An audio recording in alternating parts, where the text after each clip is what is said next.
Наша жизнь прекрасна, брат. Ах, великолепно. Вот бы она не менялась. И никогда не меняла нас. Эх, вот бы однажды попасть туда.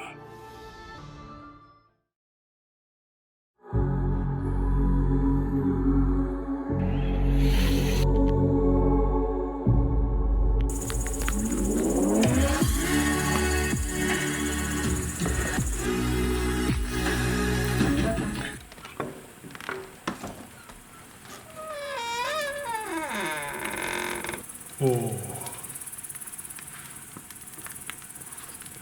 вот оно. Добро пожаловать в Новогрудок.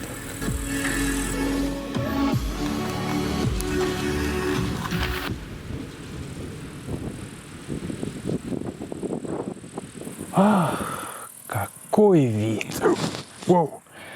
Вот вы любите средневековье? Я вот просто обожаю. Но не то средневековье с датами войн и эпидемий, а другое такое романтичное, с красивыми замками, квасом, пышногрудыми колдуньями и всем тем, что мы привыкли видеть в фильмах, видеоиграх и на страницах книг. А чтобы прикоснуться к этой самой истории и к пышногрудым колдуньям, по всему миру разбросано множество городов, которые некогда были величественными и богатыми, занимали важную роль в мировой политике, а сегодня их называют обидным словом «провинция». И в Беларуси это Новогрудок. При первом же взгляде на Беларусь еще в школьные годы у меня возникал вопрос: а что находится здесь? Неужели ничего?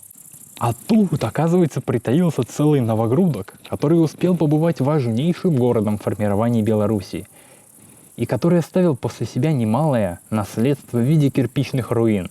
А самое главное, что последние 100 лет, а то и много больше, здесь нет ничего стратегически важного, что позволило сохранить не только застройку, да даже дух.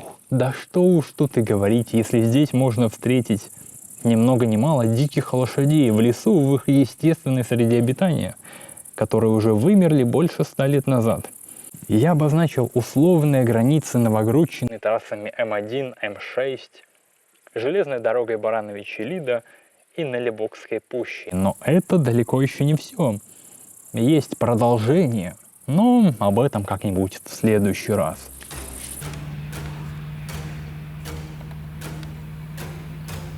Когда попадаешь в Новогрудский район, в первую очередь атмосфера нагоняет то, что куда бы ты ни ехал в сторону Новогрудка, обязательно будешь проезжать мимо замка. На севере Лидский замок, на юге Мирский, на востоке Любчанский. На западе замка нет, но есть дворец. Следы истории здесь буквально повсюду. Вот просто на обочине какой-то трассы стоит каплица из камня. А вот еще одна из того же камня, но уже покрашенная. И таких тут бог знает сколько. Каплица — это такой небольшой храм. В средневековье это был такой придорожный сервис. И на главных трактах, так раньше называли трассы, и те, кто ездил на коне, знают, что это тот еще трактах. И на главных трактах они стояли через каждые 20 километров. Как сегодня, например, заправки. Остановился, заправился благодатью, поел в таверне через дорогу и дальше поехал. А вот еще трасса. Мост, а на обочине остатки другого моста, старого, какого-то древнего из камней. Такой брутальный мост через такую маленькую речку. Тут же еще такие классные столбики. Этакие древние отбойники, которые встретятся мне еще не раз.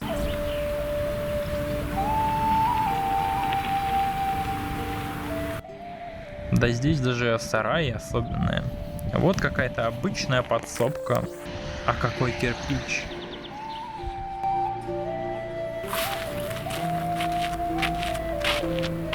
Я вообще довольно часто вижу всякие заброшенные коровники и там всякие амбары, но тут я просто не смог пройти мимо такой вот зеленой штуки.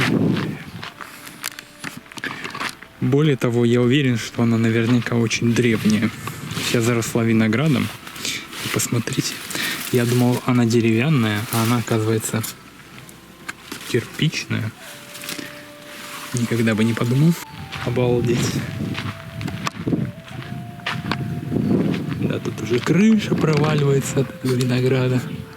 Не знаю, насколько виноград тут виноват, но красиво выглядит. Просто потрясающе. Но все же, это, конечно, красиво, но, пожалуй, вот виды вокруг, они просто завораживают.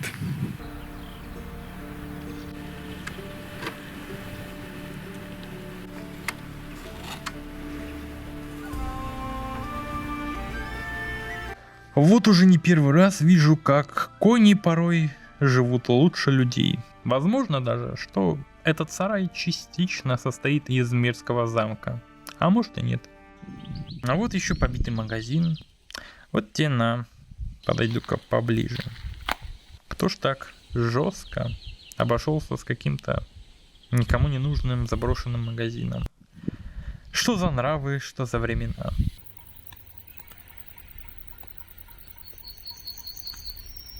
Ох, а какие тут деревни. Классные до жути. Вот, к примеру, одна, где время словно бы остановилось перед самой отменой крепостного права. Находится она на живописном берегу Немана. Большая часть это покосившиеся избушки и обычные деревянные дома. Давно закрытая продуктовая лавка, а в центре несколько барских усадеб с персональным подходом к воде. У них тут и своя персональная часовенка имеется. Вот так она выглядела во времена крепостного права и вот сейчас. Словом, пейзаж прямо как на страницах Салтыкова-Щедрина. Вот это дорога, конечно. Просто потрясающе. Здесь еще кто-то даже ездит иногда. Воу-воу-воу. А это точно дорога? Я точно здесь проеду? Не, вроде норм. Самое интересное, что ведь это реально дорога. Вот я еду прямо по насыпи, а справа от меня болото, и слева от меня тоже болото. То есть эту дорогу построили люди прямо по болоту. Здесь куча камушков таких мелких. И она, ну, даже, и по ней даже можно ехать. Но это, конечно, жесть. Это, наверное, самая живописная дорога из всех, по которым я когда-либо ездил. Просто, блин, великолепно.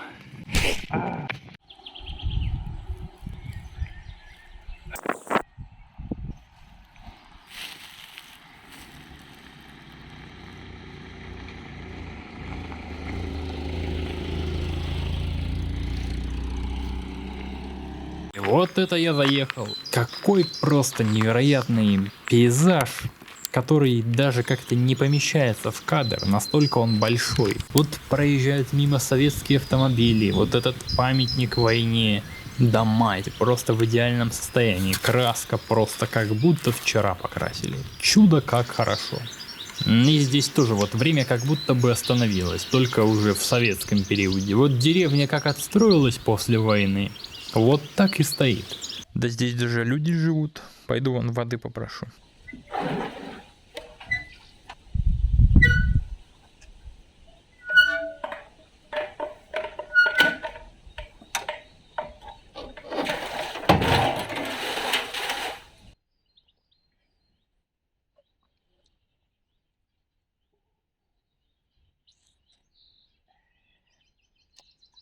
Деревня стоит на высоком берегу реки, а рядом какие-то руины водяной мельницы. На камеру кажется немного плоско, но на самом деле здесь такой нифиговый подъем. А где была водяная мельница, там сегодня водопад.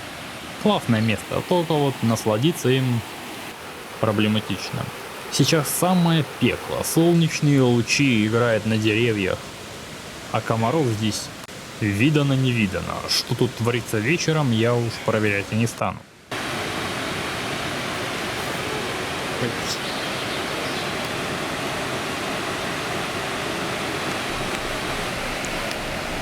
Красота, убегаем, убегаем.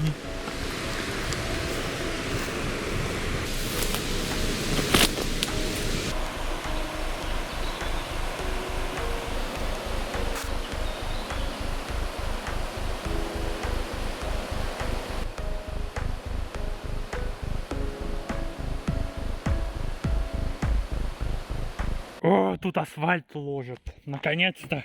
Я по картам смотрел, тут вообще ни грамма асфальта. А оказалось, что через мост 3 метра. И вот еще. Ух, красота. Свеженький. Феномен наших дорог. Хорошие дороги не там, где ездят, а там, где не ездят.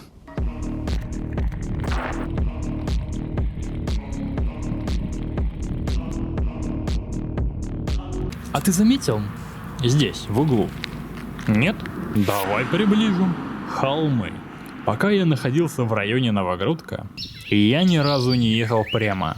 Я ехал либо вниз, либо вверх. Как говорят местные, заезжаешь на Замковую, ставишь на нейтралку и через весь город. Новогрудок далеко не самый высокий город у нас в стране, но перепады высоты здесь рекордные для абсолютно плоской Беларуси.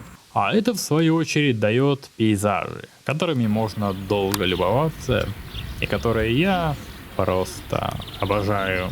Мне постоянно приходилось останавливаться и доставать камеру. Ах, какой вид. Поэтому здесь, даже когда на улице плюс 30, по прогнозу штиль, сильно дует ветер. Вот, послушайте.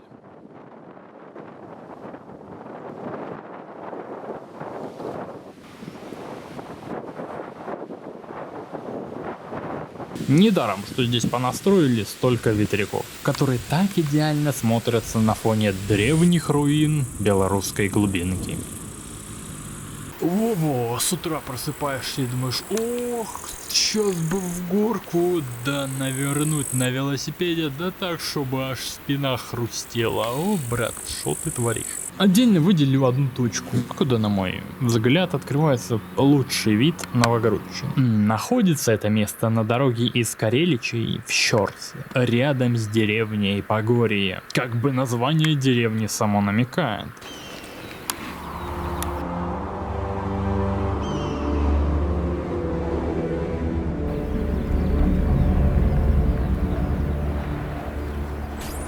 А уж как круто, можно здесь поставить палатку в каком-нибудь рандомном месте. Можно легко спрятаться за складкой местности, чтобы тебя никто не видел. При этом ты чуть-чуть отошел от своей палатки, и у тебя вся округа как на ладони. Куча лугов, где можно остановиться, нет этой долбаной кукурузы, и сколько же здесь много коров.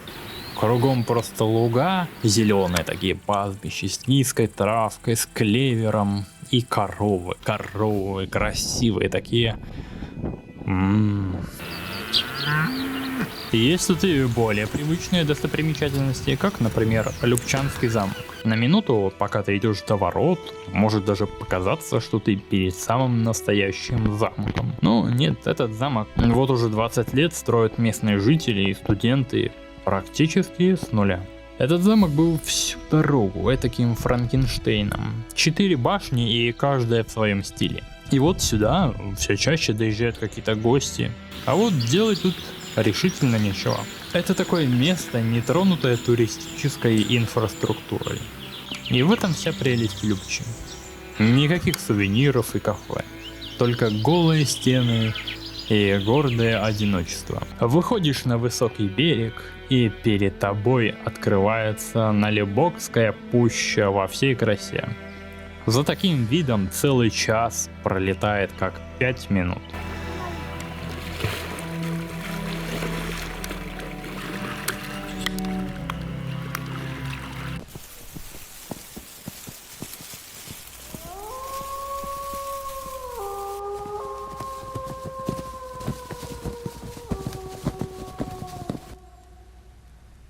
Неман, утро, туман. Пожалуй, еще посплю.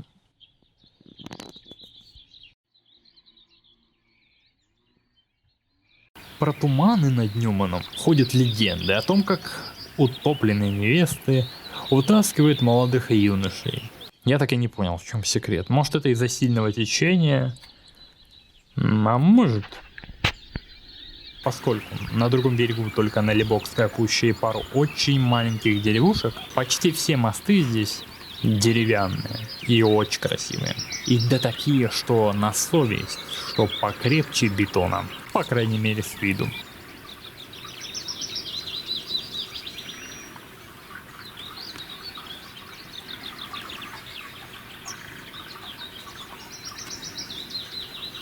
А остановился я вблизи деревни Делятичи. Очередная очень сочная деревня, куда еще не добралась цивилизация в каком-то хорошем смысле. Это одно из древнейших местных поселений, вот наравне с Новогрудком, там Любчей. С одной стороны думаешь, а вот как здесь можно жить? На краю земли. Отсюда ведь всего одна дорога.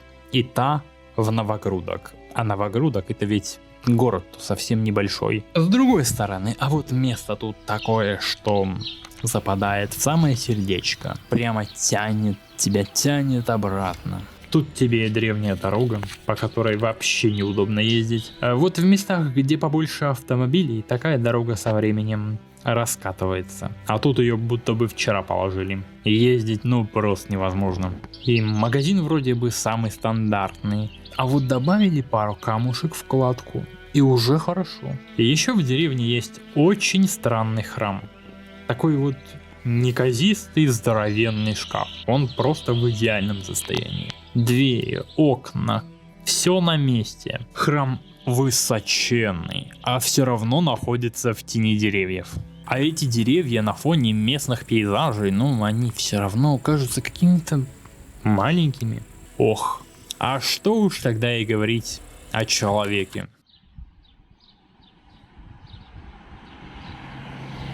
Мураванка Хребтовичей. Увидев фотографии которого, я сразу понял, мне туда надо. Первое производство в Беларуси. Древнее производство это всегда экологично и интересно. Первый вопрос, а что тут производили? Цитата. В имении делали фурманки, колеса, занимались животноводством. Впервые в Беларуси ввели севооборот. Фурманка это такая повозка для лошадей. Кроме того, тут производили большой перечень продуктов. Хлеб, пиво, вино, масло, копченое мясо, рыба и так далее. А главное, что к людям здесь по-человечи.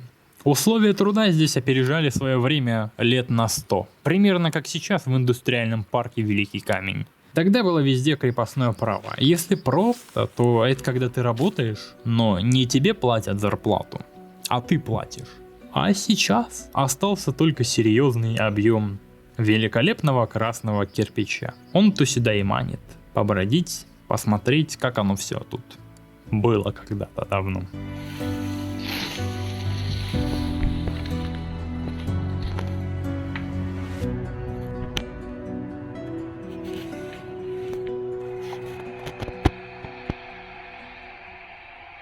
Я нахожу забавным, что есть так много древних городов с приставкой «Ново» в названии. Нью-Йорк, Нью-Джерси, Новгород, Новосибирск, Новополоцк, Новиград и вот Новогрудок.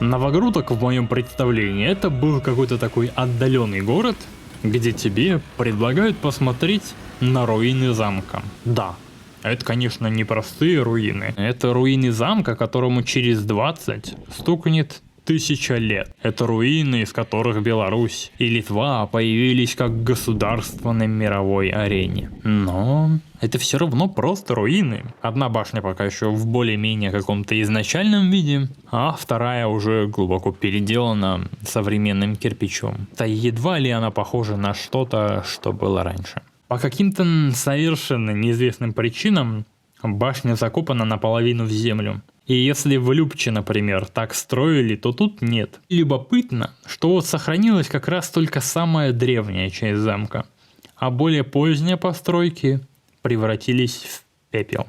Видимо, уже тогда изобрели всеми нами любимую коррупцию.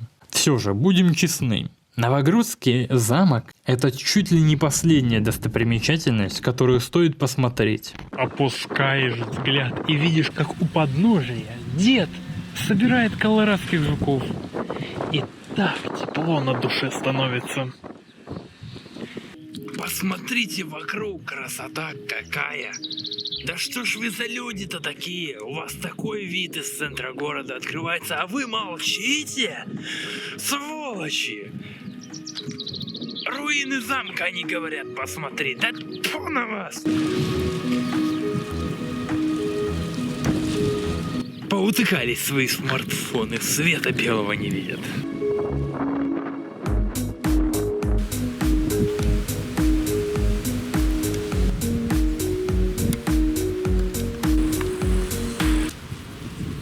Первое место — это автовокзал, который на самом деле железнодорожный вокзал. Внутри тут уже многие годы ничего не меняется. И тут даже остались старые кассы железнодорожного вокзала. Возле вокзала стоят красивые домики. Это не просто домики. Это самый настоящий памятник колониальной эпохи.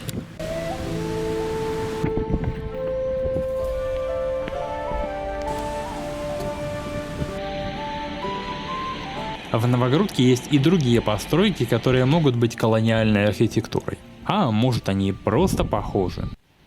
Люблю так вот прийти в храм, заряжаться энергией. Не, серьезно, тут полно розеток. И религия такого не запрещает. Пойду на кладбище, хоть поем нормально. Как раз оно находится в самом центре, на очередном холме. Это излюбленное место среди местных пропойц. Отсюда открывается очередной прекрасный вид на окраины города, который отлично дополняет внушительное захоронение внушительного возраста и бутылки из-под крепких напитков. Эх, никто не хочет умирать, даже те из нас, кто после смерти жаждет попасть в рай.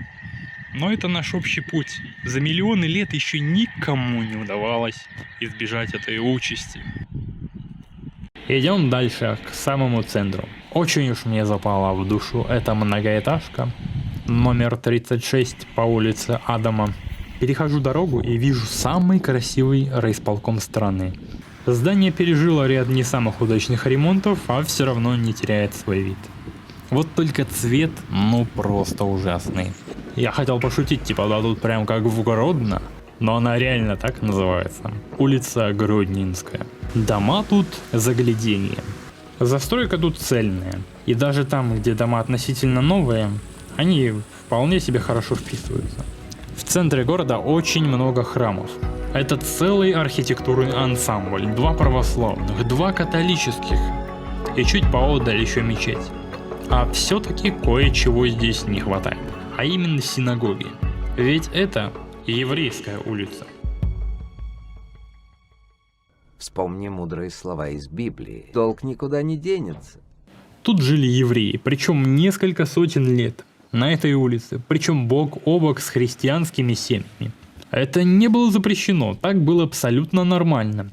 И эта улица сохранилась почти полностью, кроме одного здания. Наибольший рассвет был при князе Витовте, потому что он осознавал, что чем больше евреев, тем богаче город. Потому что можно больше давать кредитов и вести банковские дела, что было запрещено между христианами. Христианин христианину не мог дать деньги в рост, и еврей еврея не мог. Своих обманывать нельзя, а вот еврей христианину мог по религиозным законам. И поэтому богатая шляхта и вообще предприниматели давали кредит другим христианам через евреев. И таким образом, конечно, неплохо на этом зарабатывали. А чтобы дела шли еще лучше, Витовт еще и татар поселил в Новогрудок. Идет.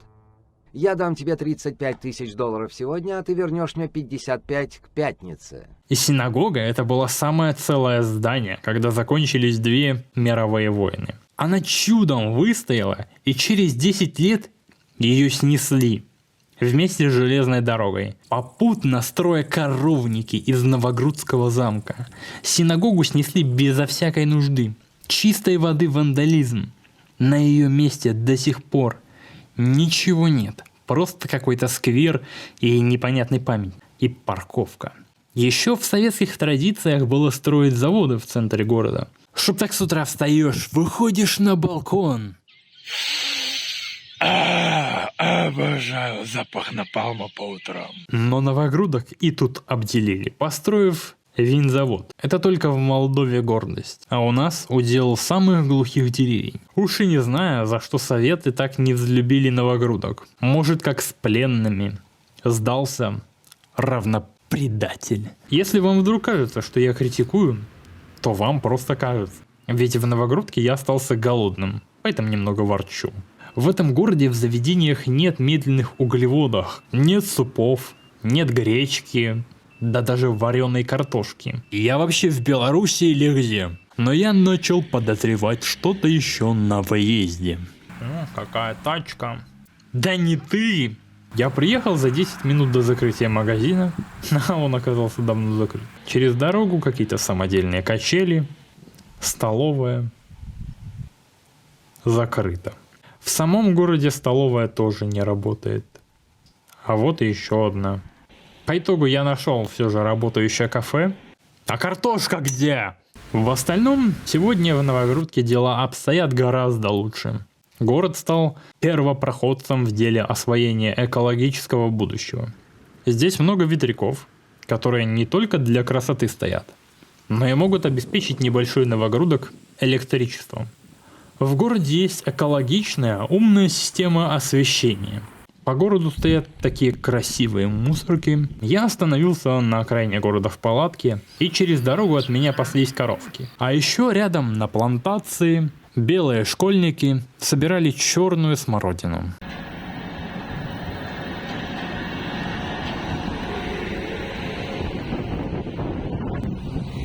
Если выехать из Новогрудка на юг, в сторону озера Свитязь, то вы будете спускаться большую часть пути. И вот, возле озера есть родник с очень крутой водой.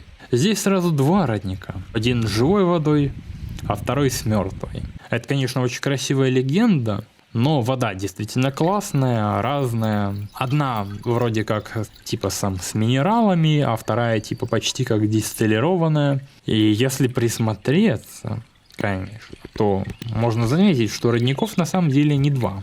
Видно, как из-под глубин вырываются маленькие струйки. Вопрос, а какая там вода? Ага. Ну, земляничка. Ням-ням. О, орешек.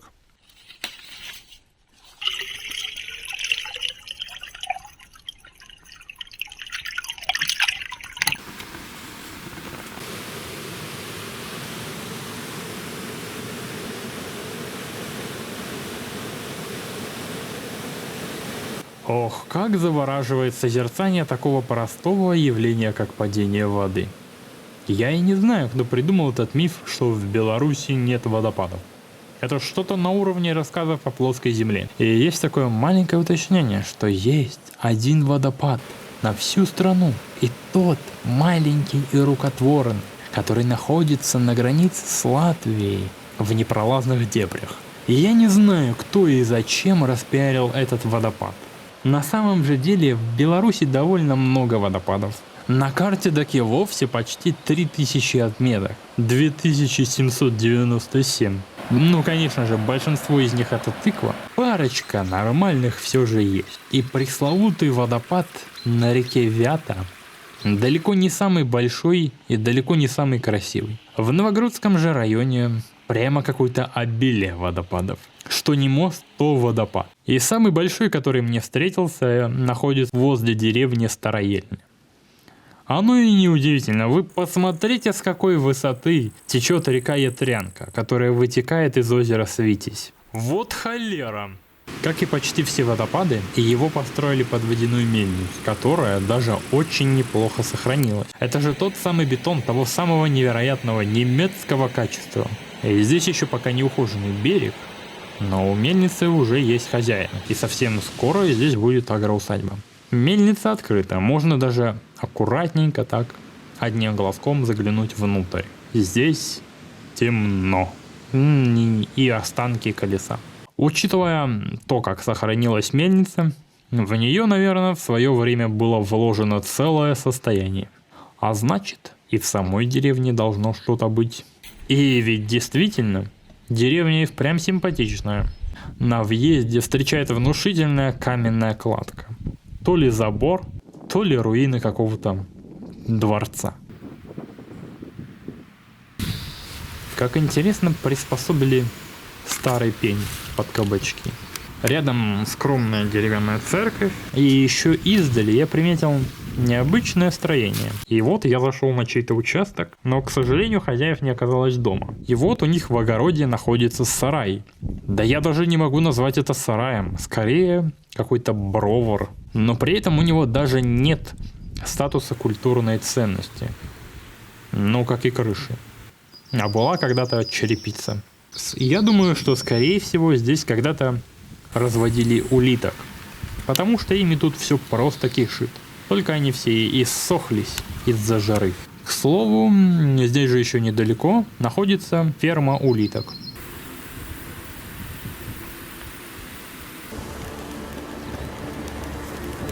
Это место силы. Отсюда изливается мания.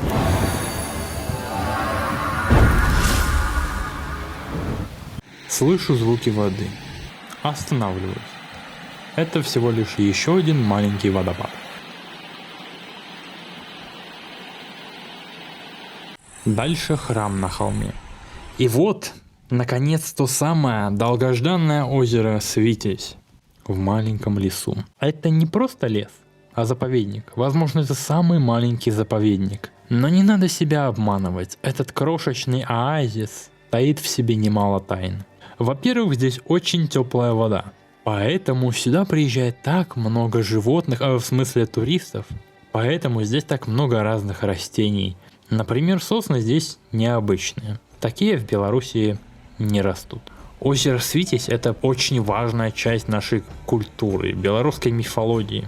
Сегодня, в эпоху глобализации, мы все знаем про Атлантиду. Ну а про город Свитязь не знает никто. Но ведь и раньше в каждой местности был свой миф про затонувший город. И вот в Беларуси это был как раз город Свитязь. И есть даже польско-датское аниме, настолько популярное, что мне просто каким-то чудом удалось его найти в Даркнете. Согласно легенде, князь города Свитязь был союзником князя Миндовха против галицко-татарского нашествия. И вот защищать Свитязь было некому, потому что в первую очередь надо защищать столицу, а какая-то там провинция уже никого не интересует. И вот когда разъяренные всадники ворвались в город, город начал проседать, из-под земли появились огромные волны.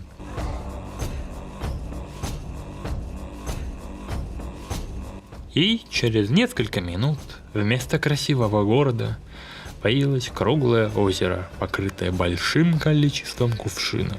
Каждая кувшинка символизировала погибшую душу невинного жителя города Свитязь. Такая вот сказка для детей.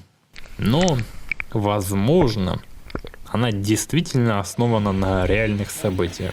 Только вот что произошло на самом деле и где этот город вообще находился, находился ли он действительно на месте озера, или он находился, например, на месте агрогородка Валевки, это уже непонятно. Вдоль берега тут растут деревья, и их корни находятся прямо на поверхности. И это очень красиво. Это не то, что ты ходишь, там, выискиваешь какие-то красивые места. Ты просто идешь вдоль, и они через каждые 2 метра. Невероятно.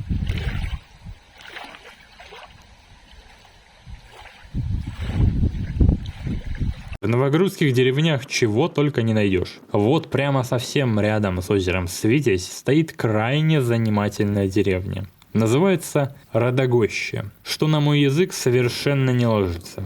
Здесь находится хоть и не самый высокий, но зато самый крутой холм. Может показаться, что это самый обычный холм. Но залезть наверх — это та еще задача. Наверху довольно странный пейзаж. Холм окружен холмами, только вот более высокими и пологими. Холм известен как место проведения языческих праздников. Сегодня, конечно же, никаких праздников не проводят. Все заросло не то что травой, а прямо деревьями. И единственное напоминание о том, что здесь бывают люди, это маленькое кострище и ленты на деревьях. Сама деревня тоже заслуживает внимания и статуса культурного наследия. Дорога вымощена из камня и в идеальном состоянии. Лавочка вмонтирована прямо в дерево. Высоких деревьев здесь вообще много. А здесь, я напомню, очень сильные ветра, и никто не боится, что что-то упадет. Дома все такие аккуратные, и ни тебе высоких заборов. Да у многих вообще никаких заборов нет. На всю деревню только один человек умудрился поставить себе уродский забор из профнастила. Ох уж эти причуды богачей. Это определенно в хорошем смысле рекорд. Просто подходишь к каждому дому и любуешься. И единственная машина, которая здесь проехала, непременно «Жигули». Кайф. Такое редко увидишь, и никакой музей он даже рядом не стоял. Ведь тут живут самые настоящие живые люди, а не работники музея в костюмах. Тут еще даже слышен детский смех. Но сама деревня из разряда умирающих. Есть заброшенные дома, заросшие основательно, и даже пустыри.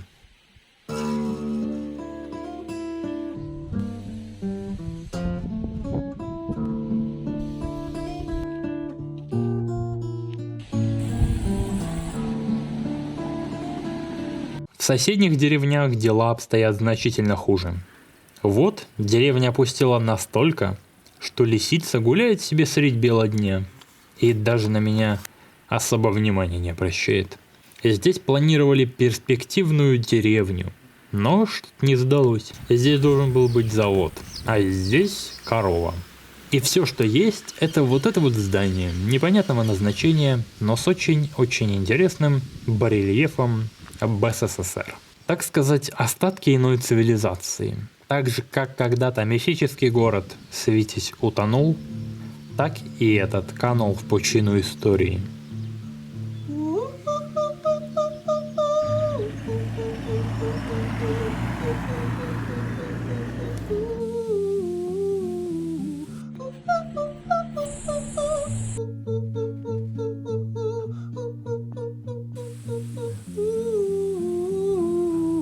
Осторожно, двери зачиняються.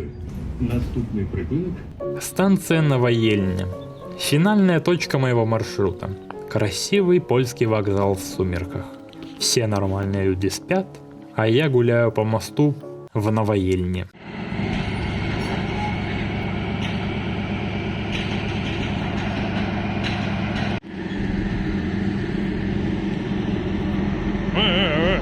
Эй! Стой!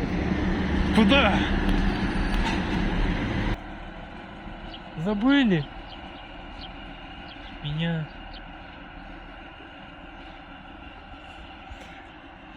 Ты понимаешь, 19 лет, и ты летом так и не купался. А когда тебе будет 30, ты поймешь, что ты съездил на море там от силы один раз, понял? А в конце, когда тебе будет 60, ты поймешь, что ты жил всю жизнь. И а ради чего? А ради чего? Во благо твоих детей, так дети бы и так были. И ты понимаешь, что жизнь прожита просто ежедневной, бытовой. Поэтому, ребятки, я вас прошу, больше ловите ярких моментов. Неважно, если у вас нет возможности куда-то за границу, нет. Просто уйдите, блядь, откройте карту местности и пойдите в лес, пойдите погуляйте, уделите себе время. Съездите что-нибудь посмотрите, в соседний город, блядь, купите билет, это недорого.